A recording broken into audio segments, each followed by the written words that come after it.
and it was really solid for them because they could feed back and forth to each other. It's great. After school, did a good job with Ruthie Branch, building a relationship with her, because that would be the contact person over and over. My person on campus basically was Ferg, but he was busy. Right. And I didn't have that relationship with Jen or Ruthie that they've built up over the past couple of years. Right. So when you're on campus, to me it seems like you're always going around hoping somebody's in there and free. Right. So you can talk to them. Time, sure. Right. And there's 100 teachers there, and everybody's got different schedules and everything. Okay. It didn't make a whole lot of sense to go around to every classroom. Mm-hmm. Right. You know, it would be easier if there was some kind of. I think it'd be easier if they knew who we were first of all, Okay. which we were hoping on getting in at that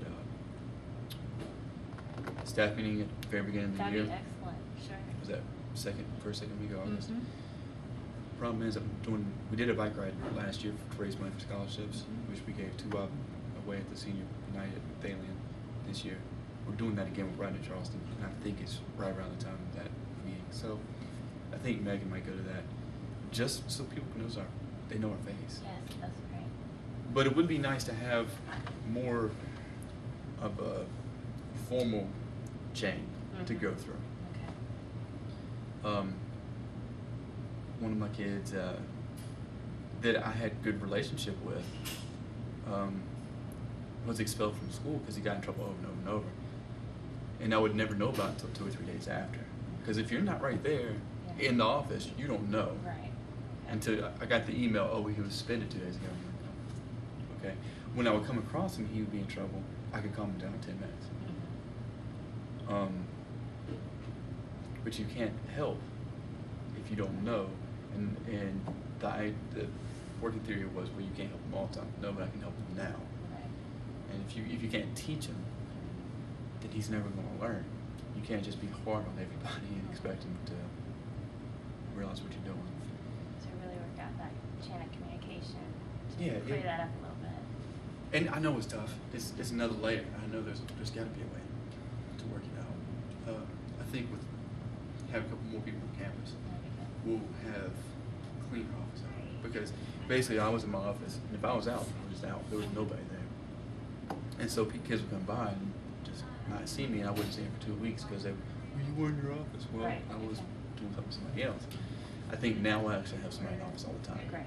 which work out better. But yeah, definitely some kind of chain communication with the teachers, administrators would be great.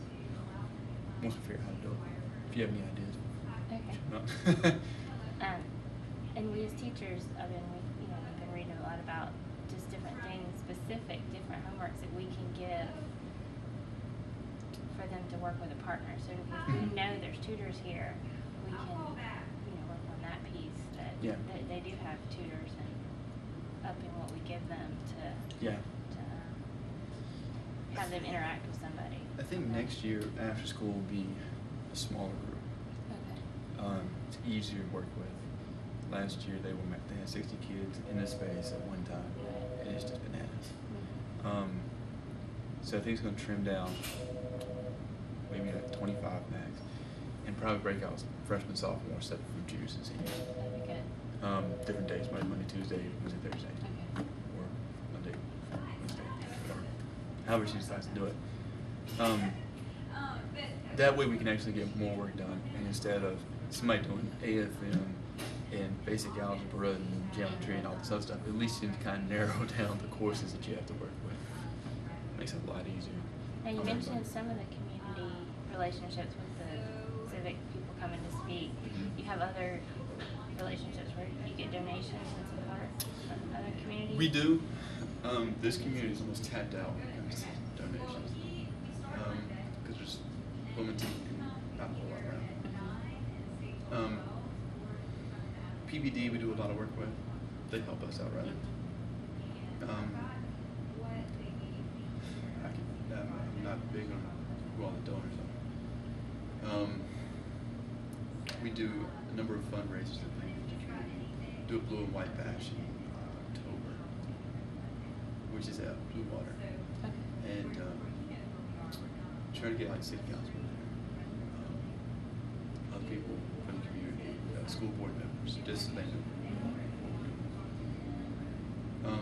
We do a trick or treat drive, also in October, which is a 5K and 10K. Right. Stays right out here.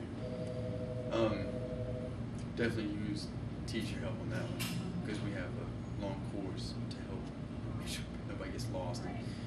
That money comes right back into our programs that we can help these kids out, which are your kids. So we try to reach out with all these different things and try to form some kind of relationship with the community, but like I said, they're so tapped out. It's not like you get a lot of money from one source or another. It's just a little bit here and there. I think PPD does more, and Port City Community Church. I think the two of them do more by themselves than anybody else, just because they're large enough.